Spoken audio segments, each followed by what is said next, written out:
Welcome to Circuit 42. Circuit 42. The one-stop location for all things geek. This episode is brought to you by our sponsors, Dragon's Lair San Antonio and Gotham Newsstand. Sit back, relax, and most importantly, enjoy another episode of Circuit 42. Circuit 42. Kurt, how do you pronounce your last name? Beaulieu. Beaulieu. Okay, cool. I wanted to make sure I did not mispronounce it during the show. I appreciate that. I've heard every variation, and sometimes I don't correct people because I want to learn a new one. But don't you wish more people were just honest and were like, so, Mr. Bill Sinkovich, how do you pronounce your name? Yeah, Mr. Shithead. That can't be right. No, that's right. It's Shithead. I don't think your name is pronounced Mr. Shithead at all. I think it's a lie. It's Shitteed. Shitteed, yes. No, don't be afraid. Say it loud and proud, son. It's Shithead. What was the commercial back in the day, the Mr. Dumbass? Yes, yeah. It's pronounced Dumas. It's accent grave. So, where are you calling from? San Antonio. Oh, we're going to be there in 2 weeks. Oh, nice. San Antonio, Texas, right? Yes, yep. Because if there's another one, then we've really screwed up. Yeah, we're going to be at the Draft House in San Antonio on the 27th and 28th of this month. Really? What are you guys going to be doing? Did you know that? You must have known that. No, I actually had no idea. I feel sad. Oh, we're going to be at the Alamo Draft House. Are you doing Cinematic Titanic? Doing the Mads. Frank Conniff and I will be there doing, I don't know how many movies we're doing, but we're doing 2 nights at the Alamo Draft House. So what you're saying is that you and I are just going to harass TV's Frank? You can. I wouldn't touch him. He's a bomb ready to go off. He's a time bomb.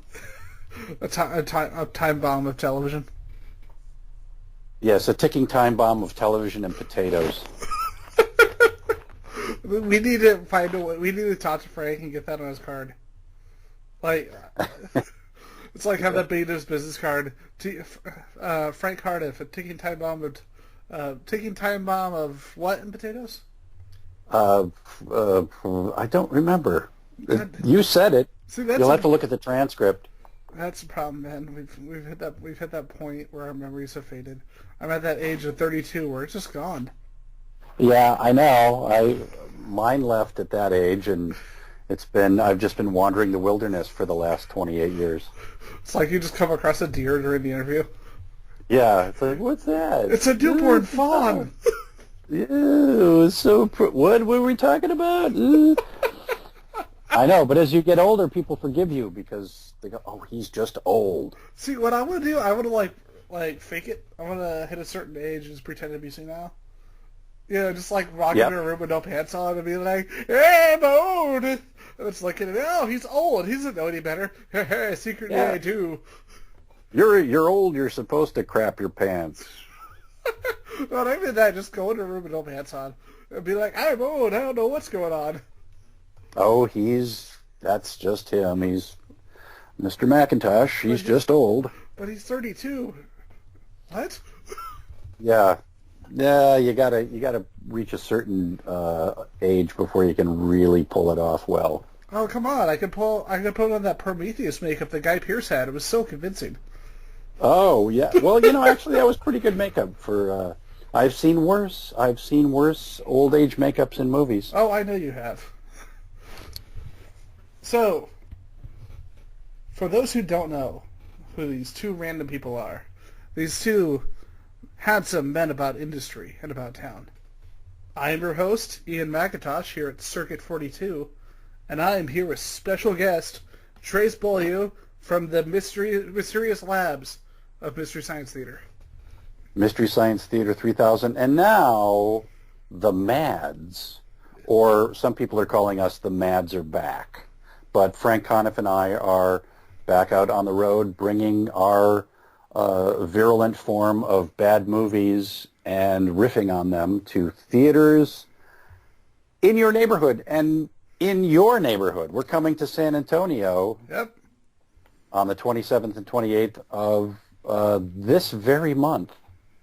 And you guys are literally 20 minutes from my house. I have no excuse. Well, you could probably hear us. We'll leave the windows open, and you could hear us riffing. But yeah, we'll be at the Alamo Draft House. So come on down and draft. Yeah, because you've got on the 27th, you've got the Riff Tracks Live MSC3K reunion show at the Park North Theater, and then 28th the West Lakes Theater. Well, no, you're at the. Oh, really? Oh no, you're at the Park North Theater on both shows, 27th and 28th. They're playing the reunion show too? Yeah, this is gonna be interesting. Wow, we're competing with ourselves. I wonder if I'd rather see me live or if I'd rather see me in a show we did last July. hey, that counts as live. Famous YouTuber Yeah. Lynn Caro was there, so that makes it live. But if you come to see us live, you can meet and greet us all up and all over the place, and you can, we hang out before our show and after the show. So we really don't think. If you're coming to our show, you're a VIP. We don't have a separate VIP room, separate VIP area. We don't charge you more to be a VIP. If you come to our show, we are so desperate to see you that we'll hang out and until you're bored, until you want to leave, and then it's like Stockholm syndrome. You'll want to stay. I actually just got the Turkey Day the Turkey Day 10 box set for Christmas this year, so I'm definitely going to bring that to get signed. Oh, cool! Turkey Day 10, is it a new one? It's one from a couple years. It's one from about a year or two back. It was set 30 something. It wasn't the. I know that it's all Roman numerals now, and I just can't understand those. Hey! Come on, we've seen the Rocky movies. We know them to a point. I know it's and the Star Warses are all in Roman numerals, and I didn't grow up in Rome. I'm sorry, I grew up in America, and in America we use numbers. We use numbers and inches. God damn it! Yes, none of that metric stuff. Milliliters. What are you, a communist? Get out of here! Oh no, it's a common Nazi. Come on, you've seen The Simpsons. yeah, you're either a communist or a scientist, and those are the only people that use metric. So people are like, so there, our listeners are like, you guys are funny, I guess, but come on, tell us about the Mystery Science Theater. So for those who don't know, who are you? What have you done, and what do you do? If you don't know Mystery Science Theater, you should just click over to like a hockey game or something right now. But there's probably a hockey game on Skype, isn't there? Yeah. Mystery Science Theater 3000 was a show that we did starting in 1987 on the local station in Minneapolis, and it became a cult hit and phenomenon all through the 90s and beyond. It's still, you can find it on your local PBH stations, which is not as good as PBS. On your local PBS stations, it's on some of those independent, like MeTV-like things. It just hit Comet, which is, I believe, from Wisconsin originally, which I believe was actually originally a Wisconsin network, but I could be wrong. That's very likely. Comet and Shout Factory is pumping out the boxed sets. You just mentioned the Turkey Day tin that Shout Factory has put out. You can find it on YouTube. It's everywhere, but it's got a very loyal following, and Frank Conniff and I who played TV's Frank. He was the henchman to my character, Doctor Forrester, and our evil scheme was to launch a man into space and force him to watch bad movies. And either Mike Nelson or Joel Hodgson was the victim of our experiment, and they would be forced to watch bad movies. And we're talking movies like Rocket Ship XM and Wild World of Batwoman, Women of the Prehistoric Planet, Crawling Eye, really some of the worst. Space Mutiny. Space Mutiny, Roll Sizzle sci-fi, and all kinds of genres. But you've probably heard of Mystery Science Theater. You've probably little guys at the bottom of your screen, little silhouettes of people sitting in a theater and making snide comments about a bad movie. Well, come on, you guys were on The Simpsons. Yes, that's right. We were on The Simpsons. There was an episode of Arrested Development where we riff on a little segment. It's very iconic. You've probably seen it go by if you watch a lot of television, and it's in the well, I'm not. It isn't really locked into the nerdy world, the geeky world. It's kind of all over. Oh yeah, the funny thing is, I remember I was probably around 9 or 10. My mom and I we were just flipping the channels one day, and we saw this. We saw this really weird looking movie, and we saw these guys sitting at the bottom of it. We started watching it, and it was back in the Comedy Central days, and then we just started. We didn't really know what time it was on, but whenever we'd flip it on, we saw it, we just started watching it, and then we got my aunt into it, and she's like me. She loves B movies, genre movies, horror, sci-fi, everything like that. And I remember the one we were watching that was our favorite at the time was actually Prince of Space. Oh yes, Prince of Space. So many films. I think we did close to 200. I mean, in the entire run of the series. Yeah, because a lot of people don't realize how long the show was actually on. About 10 years, about 10 seasons. And poised to come back in a new iteration. Yep, you guys actually broke the record for a Kickstarter, is that true? I think it is. Now, when you say you guys, you mean those guys, because we guys aren't involved in the reboot. Well, yeah, but you're Doctor Forrester. So I've always, as a fan, I know everyone's had their own projects. I know you and Joel and Frank have had Cinematic Titanic, and I know Mike and them have had Riff Tracks. Riff Tracks. Right. And but for me, like Mystery Science Theater, minus one particular person that everybody knows about, but no one says their name. Sometimes. You guys are all kind of a big family for me, and so I've always considered all of you just part of Mystery Science Theater, no matter what you've been working on. It's been a big, kind of like a big tossed salad of cast members, but we still all see each other, from time to time. Bill Corbett has a big Christmas party every year, although this year it was in July because we were all doing the reunion show. And everyone came back for that. So, but we've been friends for years and years. I mean, it's been 30 years for some of us. Frank and I have known each other that long. J. Elvis Weinstein, Josh Weinstein, who was the original henchman sidekick mad scientist. I've known him since he was 15. Oh, those were back in the public broadcast days, right? Back in the KTMA days. Yep. In season 1 on Comedy Channel, and Josh is now a documentary filmmaker out in Los Angeles. In fact, has a really great documentary coming out on stand-up comedy in the Far East, which I don't know where it's going to be shown first, but it's called I Need You to Kill. And it's coming out this year, 2017. So look for that. Really great documentary, really funny. And Josh is just an incredibly talented guy. And we, like I said, we've known each other forever. Yep. I was going to say, I remember you mentioned the Comedy Channel, and I remember I was very young then, but I remember back in the day they had just nothing to show, so it was like, let's put on Supercar. Why? I don't know. It's funny. And it's like Yeah. Supercar is on the air, and it's like, it's not a comedy, but it is kind of hilarious.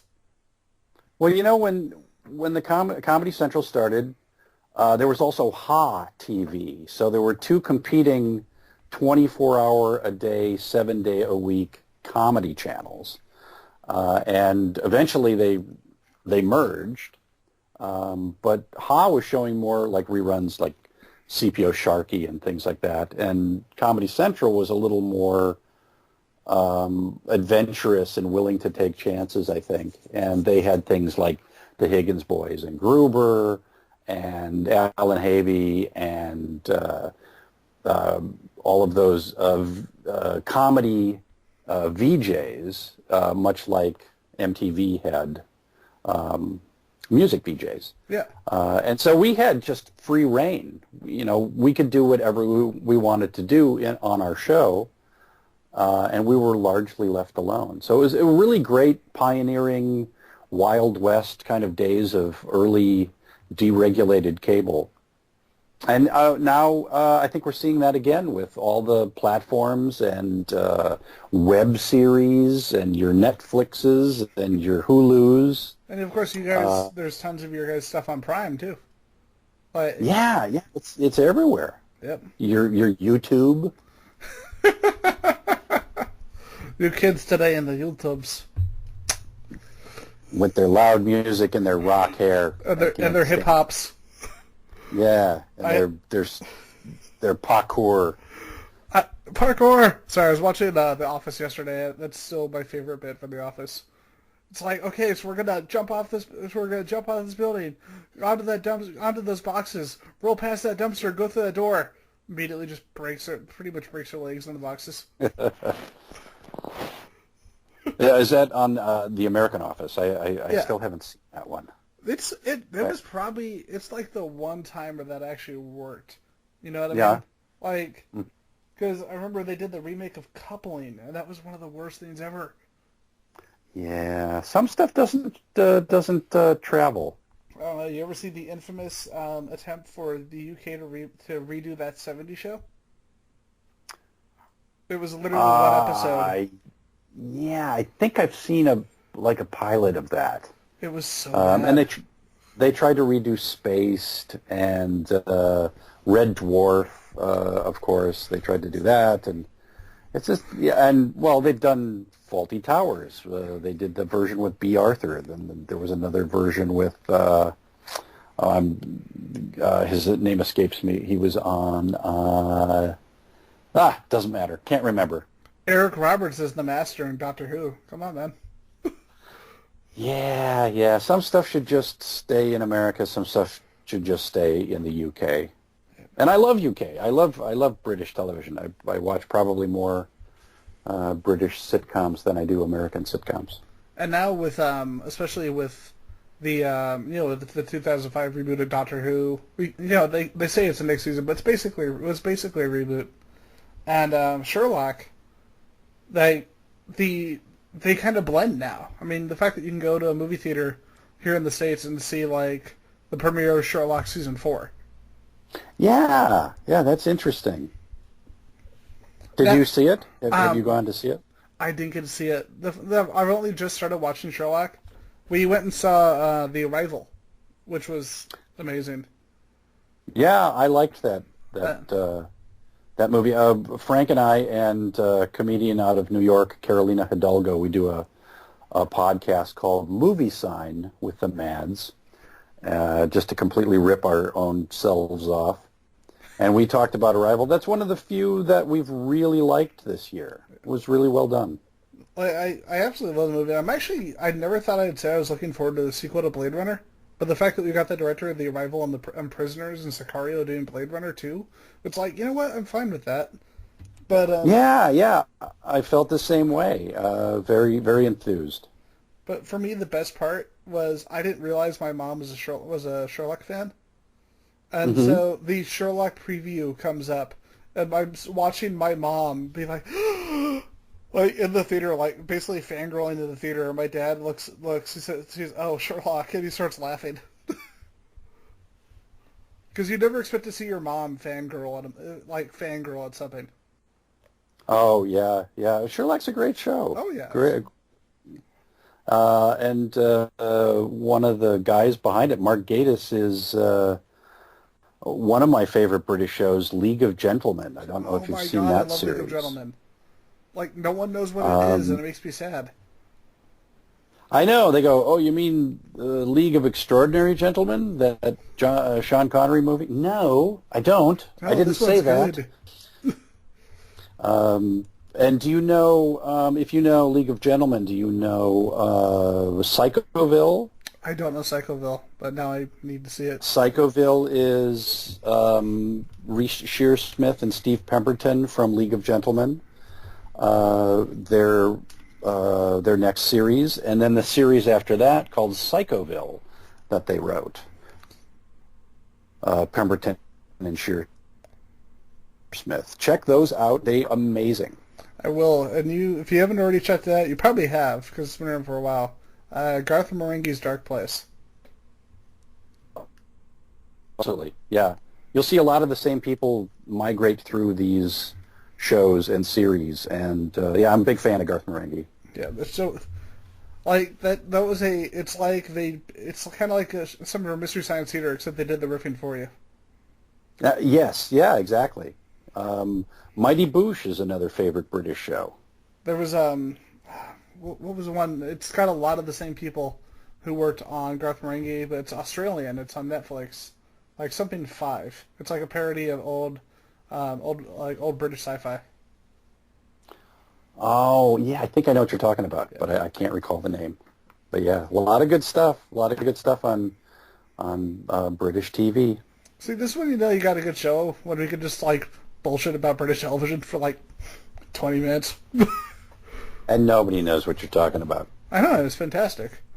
But that's like most things I do. Like I literally just talk about things that no one knows what I'm saying, so it works. So I wanted to talk to you as well about Cinematic Titanic, because my friend Sandra, who she actually, like, I had watched Mystery Science Theater a lot, but she's the one who got me back into it. She got into it later on, but Sandra, we tried to bring her on tonight, but unfortunately we weren't able to get her on the show. She is the definition of like a fangirl for like anything. And when she got into the show, she just watched, I think she's literally watched more episodes than I have. And I've been watching since I was 9. Wow. But she actually got me into Cinematic Titanic. She got to meet you and Joel. And I found that like a lot of people I've talked to who know Riff Tracks and know Mystery Science Theater, only less of them seem to know about Cinematic Titanic. So for those who don't know, can you talk a little bit about that? Well, Cinematic Titanic was a live riffing show. We would bring a movie to a theater, and 5 of us, Mary Jo Peele, who played Pearl Forrester on Mystery Science Theater and was also a writer, Josh Weinstein, or J. Elvis Weinstein, who played the original Tom Servo and the original Mad Scientist sidekick, and was also a writer, and one of the founders of Mystery Science Theater, Frank Conniff, who I've mentioned, myself, and Joel Hodgson got back together because we'd been talking about how can we do more movie riffing. We really like the format. We'd love to do Mystery Science Theater again, but that project was tied up in copyright issues and ownership issues. So we said, well, how can we get back together and work as a group, because we really like each other? And that's when we started Cinematic Titanic. We got the band back together. And originally we were doing episodes in a studio with kind of a silhouette arrangement, sort of in the old format of Mystery Science Theater. And then we branched out and started going on the road and having a fantastic time doing live shows. And we did that for 6 years. And we have about 12 DVDs that are currently not available, but I can tell you confidentially, as long as you don't tell anybody, that those episodes will be available again in the near future. But what about all these listeners? We can't What? just What? Listen. Is somebody listening? we can't Oh no! we can't just gas the audience. I got in trouble for that last time. Oh well, then forget I said anything. Okay. There, that takes care of it. Yes, it does. I'll just trump it. I'll just say, hey, I'll just lie. But no, we're pleased to see that those are going to have a home again, and they'll be back out in the world. Probably this year. So there's 12 episodes that you can look back on. But it's very much the spirit of Mystery Science Theater, riffing on bad movies. And there's some terrible ones. We did this movie, Doomsday Machine, which is a space movie, came out in 1968, the same year as 2001. The only problem is they ran out of money when they were making Doomsday Machine, and so they stopped making it.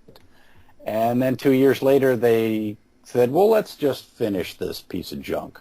So they got new actors, and it's just a very confusing, very, very bad film. Well, that just makes it better. It does. Well, that's what we love. We love these films. For years, Ed Wood was considered the worst director of all time, and through Mystery Science Theater, we have proved that to be a falsehood. He is not the worst director of all time. There are many more. Sorry, I was going to say, and then Tommy Wiseau came back and proved that a second time.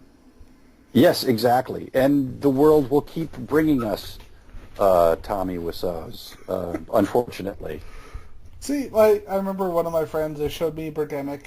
The same people who actually introduced me to The Room. I actually got to meet Greg Sestero, and I have a copy of the script signed by, it's a copy, not an original, I wish it was, signed by Greg Sestero. Oh, man. Oh, boy. See, because the world just keeps, loves bad movies. Oh, yeah. It's like nature abhors a vacuum, but it loves something that sucks. It seems like I know, Tommy is working on his projects, but it really seems like Mark is the one who really... It seemed like he was the one who had the business mindset and was like, this movie may be awful, but people love it. Yeah, and I have to admit this, I have seen The Room. Everyone I know has seen The Room, but I don't think I'll ever see The Room. I don't plan on seeing The Room. It's almost one of those overexposed It's like I also movies. don't plan on getting... Oh, what's that? It's almost like an overexposed bad movie. Yeah, I've heard a lot about it, but, it's like, well, I also don't want smallpox, so I'm not going to see The Room. I'm not going to get the Zika virus. Tommy Wiseau equals bringer of smallpox. Yeah, or worse. So one of the cool things I wanted to bring up regarding Cinematic Titanic, and actually Riff Tracks as well, is that the thing I love is when both camps have riffed a movie that the other one did on Mystery Science Theater. Big example of you guys being Santa Claus Conquers the Martians. Ooh, yeah, we did that again. Yep. And they did it again. It's, people really love that movie. It's just fun. And I can't stand it. It's just, I'm sad. It's kind of a comedy, Yeah. But it's a favorite. I mean, all the ones that I would never want to watch again, Manos, The Hands of Fate, or Mitchell, or Santa, those are really popular with our core audience, and I don't get it. The funny thing is, I actually, I'd seen that one first, but then I saw Santa Claus later. The Mexican movie where Santa Claus fights the devil plus racism. And that movie is so insane that I could actually prefer that over the other one, because it's like, you don't know if they knew that they were being horrible, horrible people, and that just makes it better. Yeah, yep. And I think those are almost like the best kind of movies, like the ones where you look back. Like one of my friends, they didn't believe me that there was an episode of Heathcliff that had insanely racist Siamese cats with buck teeth, and I showed it to them. Yeah. And they loved it, and were laughing, and were slightly disturbed. I said, yeah, it's like we want to say maybe they didn't know back then, but it was the 1980s. They knew that shit was racist. Oh, absolutely. They knew that stuff. So I wanted to bring up because we talked about at the beginning of the show that you guys are going to be doing that. You and Frank, the Mads, are going to be doing a couple of appearances, including the Alamo Draft House. So how did you guys come up with the Mads, and how long have you been doing this? Well, I think it's been almost 2 years now. Frank was approached to do comedy at a convention, and they landed upon riffing on a movie, and he thought, since I shared the love of going on the road and doing these comedy shows, Frank and I are basically like old vaudevillians. We just love going on the road and doing shows. And he called me up and said, hey, do you want to do this? And I said, yeah, that sounds like fun.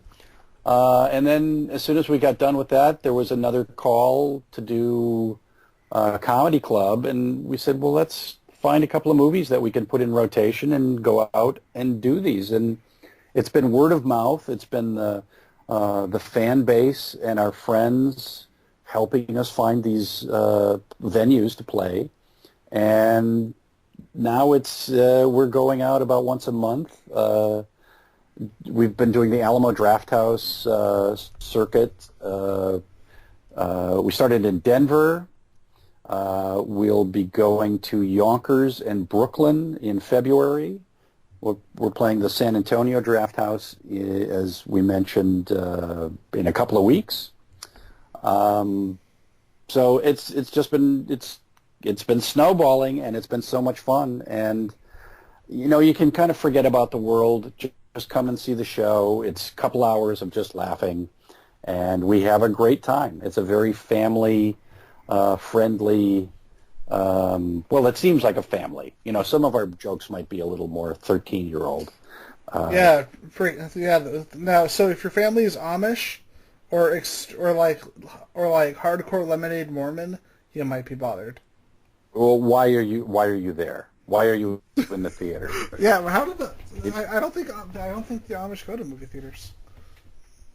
Maybe a magic lantern, with a candle and a painted slide.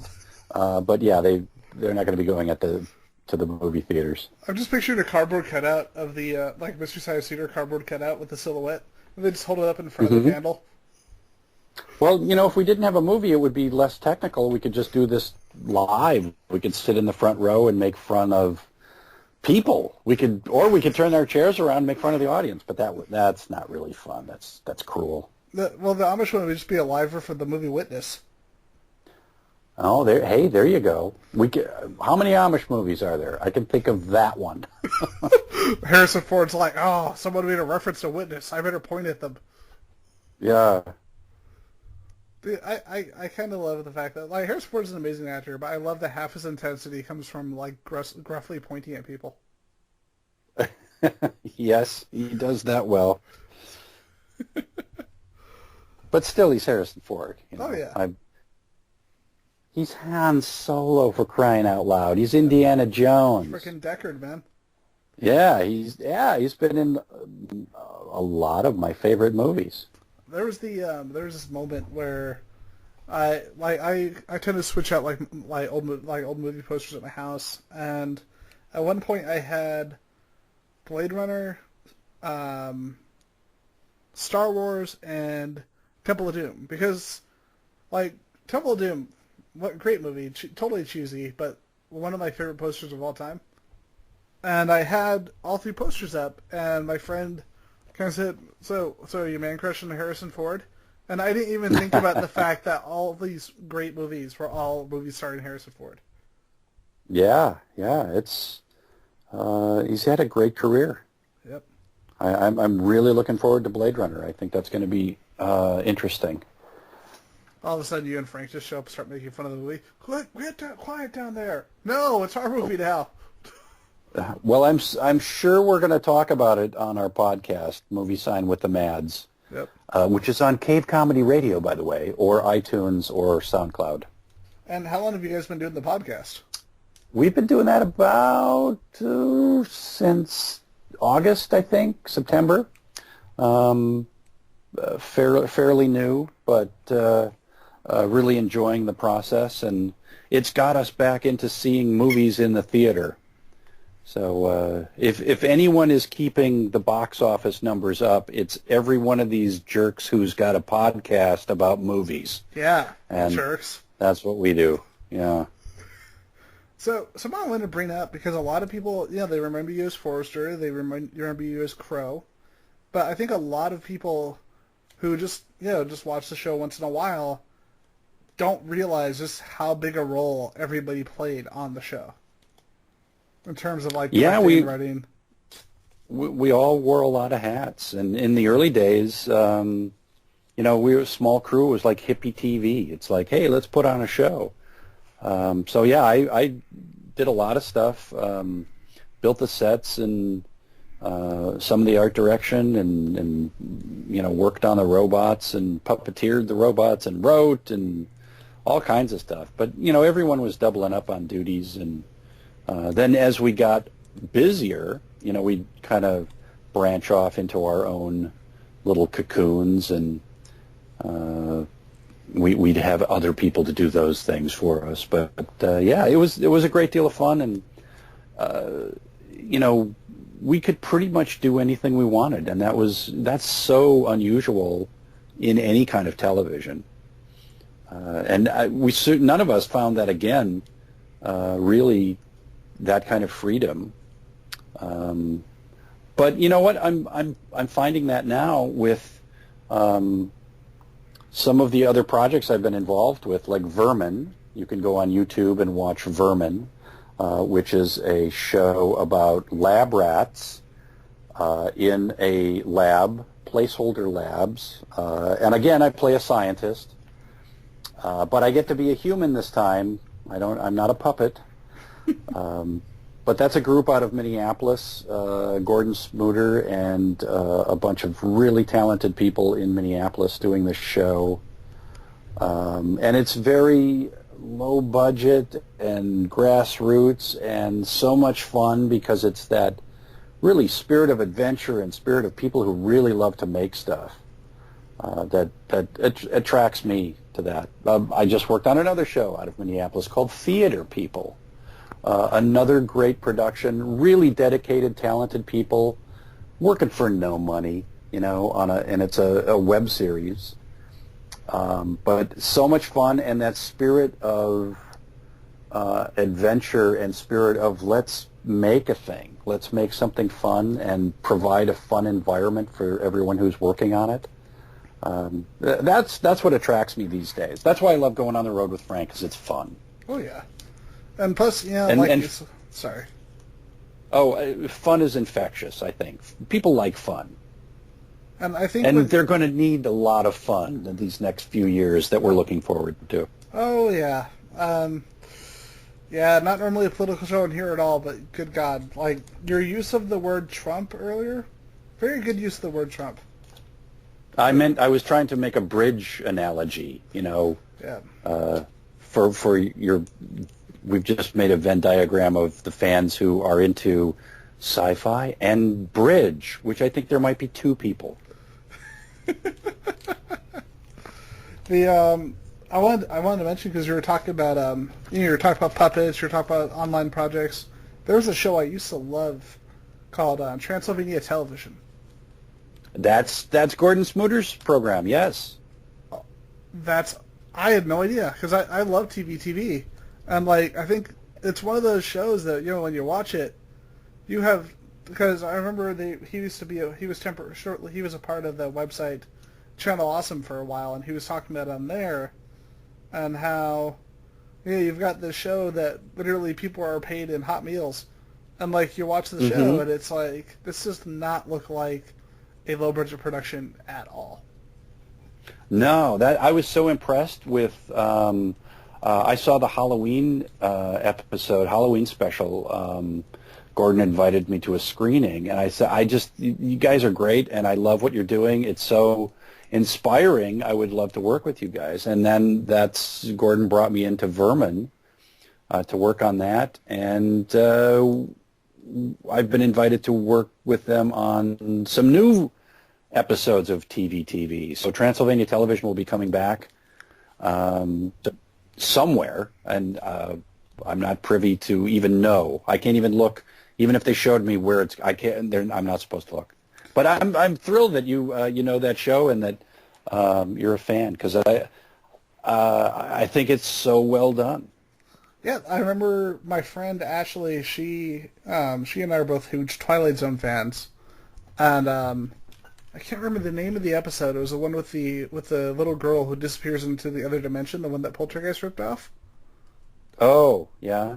Yeah, and it's so funny. Like, I had a friend of mine, because I love the movie Poltergeist, but I had a friend of mine get mad at me for saying that they ripped off Twilight Zone, and they had seen Twilight Zone, but they never saw that episode, and I showed it to them, and they actually, Little Girl Lost. That was the name of the episode. I showed it to Little Girl Lost. Oh, yeah, yeah.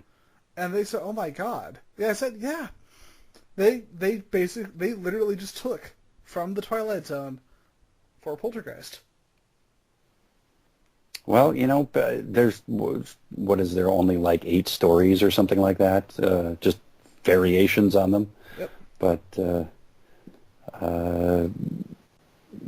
yeah, I love the Twilight Zone. Yeah. I love Poltergeist. I don't mind that they did that. Me neither. I mean, they were both fantastic, and I had to explain to my friend who was he loved the movie Poltergeist so much that he just assumed that because I said that they borrowed from this, that they kind of took the basic plot from this, that made me somehow think that Poltergeist was less. And it's like, no, they're both perfect. They're both great products.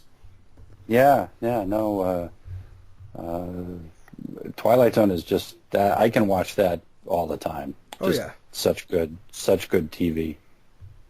The reason I mentioned Twilight Zone was because the one I showed her and she loved was the Rod Serling parody, where he's just introducing the show, and then he sees another Rod Serling across the street who's introducing the show too, and it's just this time loop of Rod Serling's introducing the show. Is that on Twilight Zone? No, that was on TV. Oh, I missed that episode. I'll have to go back because that's really funny. Yeah, it was one they were doing the parodies, and it was black and white, and it was freaking hilarious. Oh, cool. I'm glad you mentioned that, because I don't think I saw that episode. I thought I've seen them all. So I was actually thinking about something as we were talking about this. Since I'm obviously familiar with her work, and I'm familiar with now that I know the connection, I'm familiar with Gordon's work. I would love to, if you guys wanted to come on for another episode, just to, when you find out more about the project, I'd love to have you guys on for that. Yeah. Do you have his contact info? I do not. Okay. Well, I'll talk to him and see if I'm sure he'd love to talk about the project. That'd be great. Another thing I should mention that's just surfacing, another crazy puppet show called Welcome to Anadonia. I do not know this show. I got to work on season 2. It's really, really wacky, and it's been described as a punk rock puppet show. I don't know if that really fits the description, but it's like Pee-wee's Playhouse with Forbidden Zone, with just a little Python craziness, but very, very odd. And I was thrilled to work with these guys. I just provided a voice for one of the characters, but if you go to YouTube again and look for Welcome to Anadonia, it's Anhedonia. Some pretty crazy stuff. Yeah, it's funny. You mentioned the Forbidden Zone. That is one of my favorite movies. because it's so weird, and it's one of those strange ones where, like, I know very few people who seem to know that it exists, so I love showing it to people just to disturb and confuse them. It is hard to describe. You really have to show people that thing. Have you seen the second one? No, I didn't know there was a second one. Yeah, I haven't seen it, but I know that Elfman did another one, Forbidden Zone 2. So I don't know if it picks up where the old one left off, but the first one is so unique. It's got Hervé Felices and Susan Tyrrell, and it's just, Oingo Boingo and all those guys are just so great. For the longest time, I would just take pictures from the Forbidden Zone and just make them my Facebook profile, but I would never explain it, and I would just swap out different images from the movie every couple of weeks. And I would never switch back to my own photo. It was like literally 2 months before I went back to my own photograph. And I would just put on different Forbidden Zone images with no context at all, just to confuse and disturb everybody. Also, there's a squeaky dog. Yes, there's a dog I'm trying to silence. Like, don't bite that. Don't bite that. But there's a squeaky toy that looks like the satellite of love, which is very appropriate. That's awesome. Hey, at least the dog has good taste. Yeah, yes. So, was there anything else you wanted to bring up or mention before we brought the show to a close? Boy, I think we've talked about a bunch of stuff. Again, if we'd love to see everybody in San Antonio in a couple of weeks. What did I say it was? 27th, 28th. 27th, 28th. And also, for your listeners in San Francisco, we will be at Sketchfest a week and a half on the 19th. We will be at the Academy of Sciences in San Francisco. And then on the 20th, we will be at the Alamo Drafthouse, San Francisco. And if you're in New York in February, we will be at the Alamo Drafthouse Yonkers and Alamo Drafthouse Brooklyn on I believe that's the 17th and 18th. We'll be in Brooklyn on the 17th, Yonkers on the 18th, and Greenwich, Rhode Island on the 15th. So it's going to be a mini tour of the East Coast. And then we'll be announcing more dates coming up in the next few weeks. So check out our Facebook page. The Mads are back. And I tell you to go to our website, but it's being revamped. So Facebook. It's Facebook and Twitter. That's all the kids are into, isn't it? Yeah, Facebook, Twitter, and the hula hoops. The hula hoops and the blender and the moon boots. Whatever else. The moon boots and, yeah, the yo-yo. Be careful with those yo-yos, kids. You could put an eye out. Right? I mean, it literally happened just now during the show. I have an eye patch now. See? If you're not careful.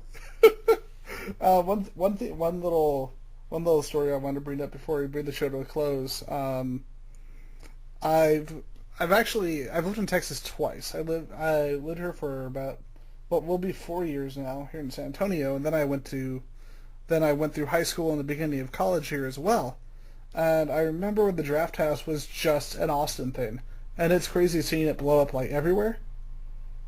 And first movie I saw there was probably the best kind of movie you can see at the Draft House. I saw the Bubba Hotep during its initial tour. Oh, yeah. Yep. Great movie. It's the best Elvis JFK movie I've ever seen. Where they fight the mummy. Because Yes. that's a genre now, damn it. Yeah. No, that's a great film. We love the Draft House. They love movies, and we love movies. You might not think we do because we make fun of them, but we love the Draft House people because they are such big movie fans, and they run a tight ship. No cell phones in there. Would you stop? I'm going to take this away from the dog. He's actually got headphones on, so he's cool. But yeah, Draft House in Austin, we were just there a few months ago and did 4 shows, 2 with the Master Pancake guys. I don't know if you've seen their shows. I always wanted to, but I never got a chance. I've been recommended it so many times by so many people. Well, we're going to come back, I think, in March or April and do shows with those guys and our own Mad shows. So I don't know how far San Antonio is. I don't know Texas. I don't know how. It's big. I know it's big. It is fairly large. This is about the same size. It's about the same size as Rhode Island, a little bigger. Mm-hmm. Yeah, totally the same size as Rhode Island. Your town, or the whole state? No, I was joking. It's not. Don't mess with my geography because you really screw me up now. Oh, I feel sad now. I'm sorry. Oh, that's okay. I was just gonna say, speaking of people who love movies, the weird thing is I've been in Texas for a long time, and you'd think at this point, like, I would have met him much earlier, but about 2 years ago I met Harry Knowles from Ain't It Cool. Oh, yeah. I didn't know he was in Texas. Yeah, he lives in Austin. And cool. And I'm not gonna lie, when I saw him, like, even though you see this big goofy guy in a Hawaiian shirt, you still get nervous. And like, I say, hey, and all of a sudden we're like having a 20-minute conversation. It's like, so apparently you are one of the nicest internet people, and you seemingly don't know how famous you are by this conversation. Wow, I saw him once at a convention, but yeah, he's a phenomenon. Knows everything too. Yeah, it's funny because I said, "Oh yeah, so what are you doing here? Are you going to be a guest?" I said, "No, I'm just getting sketches." But it's like, gotta love that. But that's cool. With that rambling story, I want to bring this show to a close. I am Ian McIntosh. I'm here with my special guest, Trace Beaulieu. Yes, I am here, and thank you so much. Thanks, Ian. Definitely. That pause can be used anywhere throughout the show. Oh yeah, it's going to be used on a lot of shows. The Trace pause, we will call it that. If you need a buffer, but thank you so much. It's been great talking to you, and I hope we see you. Oh, I'll be there for sure.